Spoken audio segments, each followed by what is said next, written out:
镜头来台中公园路一间旧旅社，即马当地拆要改建。昨中昼的是拆到一半，8楼的楼地板起卡伫用价。警方接到报案了后，赶紧来现场封路管制。都发局即马是认为讲，这拆除的过程有影是有过失，嘛无做好安全防护，已经要求停工限期改善，而且嘛要依照违反建筑法开罚单。画面内底这个用价看到强要落来，还阁证明很起。警方赶紧去现场管制交通，而且封路。附近的居民看到这个情形，都惊用价随时会放落来。哎呦，卖啥人啊？10名人就着伤啊啦，那个就对啊啦。透过空翕的画面，会当看到建筑物的8楼楼地板起一边，看落是强要落落。若无卡伫咧用价顶悬，真有可能就直接落伫咧车路的。厂商赶紧用怪手、甲瓦仔扫、甲板条的。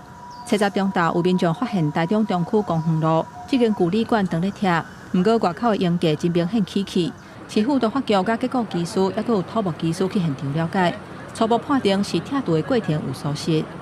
它是一个悬臂4米长的一个建筑物，那其实拆除应该从悬臂端开始拆，但是或许在施工单位它并没有按照我们的施工计划书的建议的内容去拆，所以把内部的梁拆掉了，那柱子有些受损，所以造成悬臂端的部分太重了，往这个公园路这边倾倒。结构技师表示，起的部分是楼顶尾主本干那一边有影的结构，不过因为拆除的顺序唔对起，嘛无照时间计划书进行锁定。虽然是无人受伤，嘛无车受损，不过有危害公安的记录。都发局除了要求停工，嘛依法裁罚。我们直接裁罚27000块，这第一个做裁罚。第二个限期改善，依规定2天内完成改善，限期改善。第三个，今天晚上必须完成相关的抢救，还有相关的防护措施。台中市都发局指出，这是一个危老建筑拆除重建案，有领合法的建造甲拆除的执照。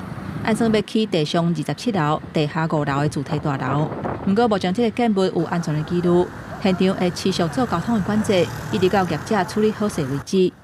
记者综合报道。